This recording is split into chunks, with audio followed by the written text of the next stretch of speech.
Hi friends, நான் உங்கள் இந்திரா பேசுகிறேன். ஒரு வீட்டில் கணவன் மனைவி சண்டை போட்டிருக்காங்க. அன்றைக்கி கொஞ்சம் பெருசாகிடுச்சு சண்டை. உடனே அவங்க மனைவி வந்து நான் எங்கள் அம்மா வீட்டுக்கு போகிறேன் அப்படின்னு எல்லா ட்ரெஸ்ஸையும் பேக் பண்ணிவிட்டு கிளம்பிட்டாங்க.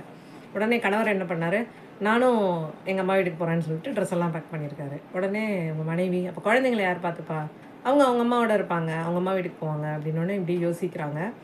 பேக்கெல்லாம் அன்பேக் பண்ணிட்டாங்க. இது வந்து காமெடிக்காக சொல்கிற ஒரு சின்ன கதை. பட் உண்மை என்ன அப்படின்னா, எல்லார் வீட்லேயும் சண்டை வரும். ஆனால் அதோட உச்சத்தில் போகிறப்போ நம்ம வந்து கோவத்தில் ஏதோ ஒரு முடிவு எடுத்துடுறோம். இதுக்கு முக்கியமான காரணம் என்ன அப்படின்னா, நான் தோற்றுறக்கூடாது எந்த இடத்துலையுமே அப்படின்ற ஒரு நான்ற ஈகோ, எனக்கு முக்கியத்துவம் வேணும், நான் சொல்கிறதுக்கு முக்கியத்துவம் வேணும், எனக்கு மரியாதை கிடைக்கணும் அப்படின்ற மாதிரி இந்த மாதிரி விஷயங்கள் தான். ஸோ நம்ம நீண்ட நெடிய நாள் உறவுகளுக்கு, முக்கியமாக கணவன் மனைவி இல்லை ஃபேமிலியில் எந்த ரிலேஷனாக இருந்தாலும் ரொம்ப முக்கியமான விஷயம் என்ன அப்படின்னா,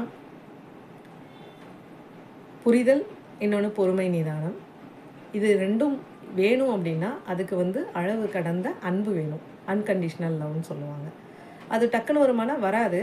பட் நம்மளுக்கு வந்து கொஞ்சம் கொஞ்சமாக தான் அது வந்து நம்ம கூட இருக்கிறவங்க எல்லார் மேலேயும் வராது. நம்ம கூட க்ளோஸாக இருக்கிறவங்க மேலே நம்மளுக்கு இருக்கும்.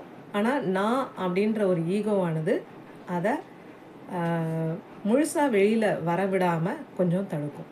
ஸோ நம்ம ரிலேஷன்ஷிப்குள்ளே தோற்று போகிறதுனால தப்பு கிடையாது.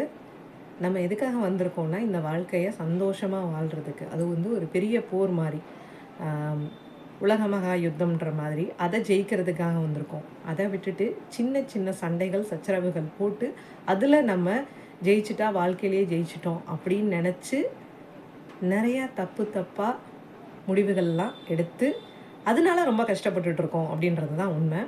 ஸோ இந்த விஷயம் உங்களோட லைஃப்பில் ஏதாவது ஒரு இன்சிடென்ட்ஸ் நடந்திருந்தது இதை ஒட்டி அப்படின்னா யோசிச்சு பாருங்கள். இனிமேல் அந்த தவறுகள் நடக்காமல் நம்ம பார்த்துக்கலாம்.